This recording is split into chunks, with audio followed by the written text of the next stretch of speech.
আসসালামু আলাইকুম। আমি আতিকুল্লাহ, ফ্রি বাংলা টিউটোরিয়ালে আপনাদেরকে স্বাগতম।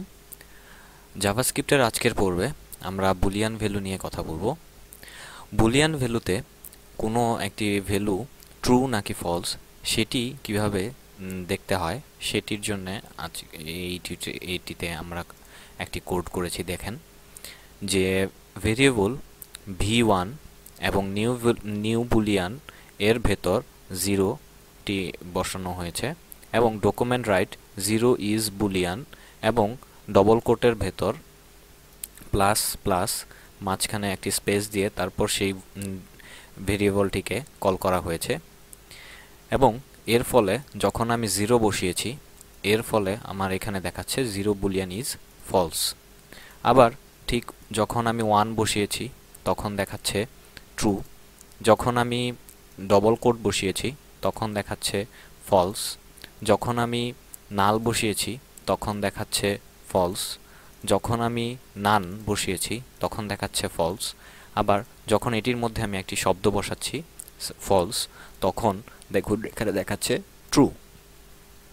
তো এইভাবে একটি বুলিয়ান ভ্যালু ট্রু নাকি ফলস এভাবে দেখা যেতে পারে। W3 স্কুলে জাভাস্ক্রিপ্ট বুলিয়ান অবজেক্ট এখানে খুব সুন্দরভাবে এই সম্বন্ধে বিস্তারিত বর্ণনা করা আছে, আমরা চাইলে এখান থেকে দেখে নিতে পারি।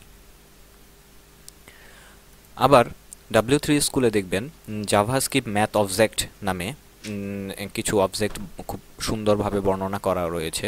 ম্যাথ অবজেক্টের মধ্যে রাউন্ড, র্যান্ডম, ম্যাক্সিমাম, মিনিমাম এটি বহুল ব্যবহৃত হয়ে থাকে। এছাড়াও আরও কিছু অবজেক্ট ম্যাথমেটিক্যাল কনস্ট্যান্ট রয়েছে, সেটি আমরা এখান থেকে দেখে নিতে পারি। তো এখানে দেখুন ম্যাথ রাউন্ডের ক্ষেত্রে যখন আমরা একটি ম্যাথ ডট রাউন্ড এর ভেতরে যখন একটি দশমিকের সংখ্যা বসাচ্ছি, দশমিকে আমরা জানি দশমিকের পর 5-এর বড় সংখ্যাটিকে আমরা রাউন্ড ফিগারে যেমন 06 এখানে বসানো হয়েছে 60, তো এর ফলে এখানে দেখুন আমাকে 1 শো করছে, আবার 05 1 শো করছে, 0.49 এর ফলে এখানে 0 শো করছে, আবার 0.04 এর ফলে এখানে -4 শো করছে এবং 0.4.6 কে এখানে -5 শো করছে। এভাবে জাভাস্ক্রিপ্টে একটি রাউন্ড ভ্যালুকে প্রকাশ করা যেতে পারে। আবার জাভাস্ক্রিপ্টে ম্যাথ ম্যাক্স নামে একটি অবজেক্ট রয়েছে। ম্যাথ ম্যাক্সের মাধ্যমে আপনি যদি একটি ফার্স্ট ব্র্যাকেটের ভেতর আপনি অনেকগুলি ভ্যালু রাখেন, সেই ভ্যালুটির মধ্যে সবচেয়ে বড় যে ভ্যালুটি সেই ভ্যালুটি এখানে শো করবে। এখানে দেখুন সবচেয়ে বড় ভ্যালুটি শো করছে।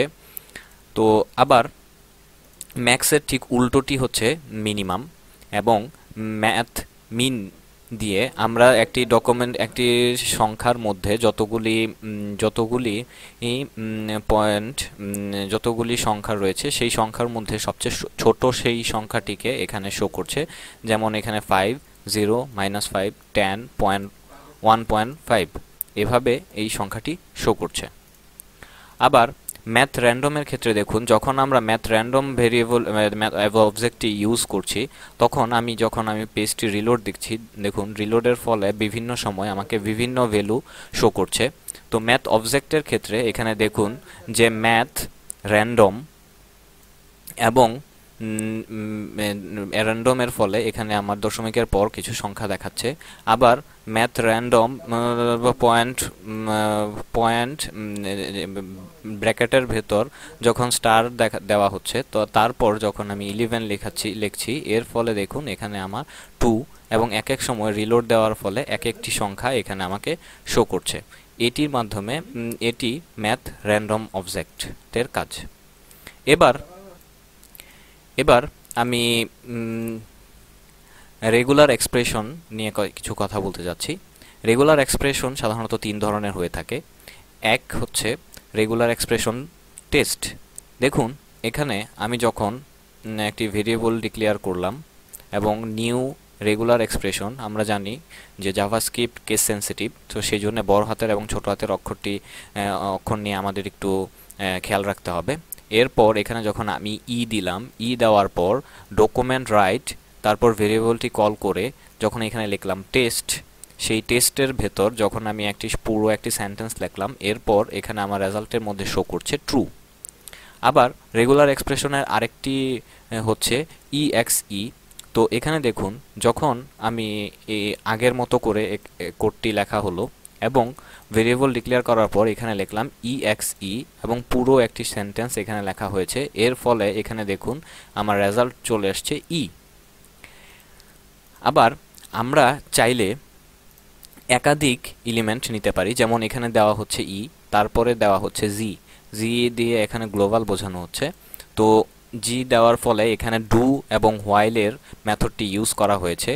তো ডু দেওয়ার পর রেজাল্ট নামে একটি ভেরিয়েবল ডিক্লেয়ার করা হয়েছে এবং আগে যে ভেরিয়েবলটি রয়েছে PATT1 .exec এবং পুরো লাইনটি লেখা হয়েছে এবং এখানে ডকুমেন্ট রাইটের ভেতর সেই রেজাল্টটিকে, যে ভেরিয়েবলটি আমরা ডিক্লেয়ার করেছি রেজাল্ট নামে, সেই রেজাল্টটিকে এখানে ডাকা হয়েছে এবং নিচে বলা হয়েছে হোয়াইল রেজাল্ট নট নাল। তো এর ফলে এখানে দেখুন আমার রেজাল্ট এসছে EEE নাল। ঠিক আরেকটি রেগুলার এক্সপ্রেশনের আরেকটি ভ্যালু হচ্ছে কম্পাইল। এখানে দেখুন প্রথম মেথডটি যে আমরা ইউজ করেছিলাম টেস্ট রেগুলার এক্সপ্রেশনের, ঠিক এখানেও ঠিক সেমভাবে সেম কোড ইউজ করা হয়েছে এবং এই কোডটি আবার নিচে রিপিট করা হয়েছে, কিন্তু মাঝখানে দেখুন এখানে আমি ভেরিয়েবলটি কল করে এখানে দেওয়া হয়েছে কম্পাইল। রেগুলার এক্সপ্রেশনের আরেকটি মেথড হচ্ছে কম্পাইল। সো কম্পাইল দিয়ে যখন আমি দিয়ে এই কোডটি শো করেছি, দেখুন প্রথম লাইনের জন্য আমার এখানে রেজাল্ট আসছে ট্রু এবং আমি ব্রেক না দেওয়ার ফলে ট্রু এবং ফলস একসাথে চলে এসছে। তো এখানে দেখুন কম্পাইলের পর যখন আমি একই কোড আবার লিখেছি তখন রেজাল্ট আসছে ফলস। এবং W3 স্কুলে আমরা যদি জাভাস্ক্রিপ্ট রেগুলার এক্সপ্রেশন অবজেক্টটি নিয়ে একটু দেখি, এখানে সুন্দরভাবে টেবিল আকারে এবং কোনটির কাজ কি সুন্দরভাবে দেওয়া আছে। আমরা এখান থেকে এইটি যদি পড়ে নেই তাহলে আমার মনে হয় যে রেগুলার এক্সপ্রেশন সম্বন্ধে আপনারা একটি পরিপূর্ণ ধারণা পেতে পারেন। তো বন্ধুরা, আজকে এই পর্যন্তই। পরবর্তী টিউটোরিয়ালে আপনাদের সাথে আবার দেখা হবে। ধন্যবাদ।